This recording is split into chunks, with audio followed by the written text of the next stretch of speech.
আজকে আমরা অর্ডের সাথে ইআর এর ব্যবহার শিখব। চলো দেখা যাক।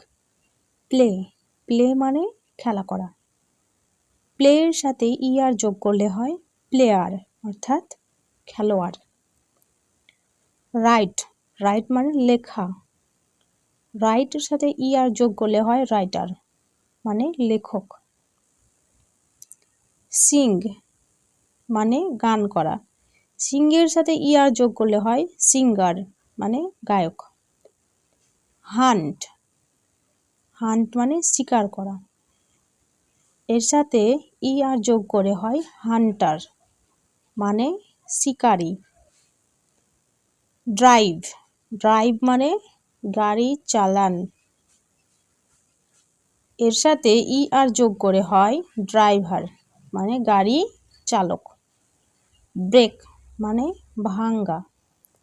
ব্রেকের সাথে ইআর যোগ করে হয় ব্রেকার মানে যে ভাঙে। পেইন্ট মানে ছবি আঁকা। এর সাথে ইআর যোগ করে হয় পেইন্টার মানে ছবি আঁকেন যিনি। ওকে, টাটা, পরে কথা আবার দেখা হবে।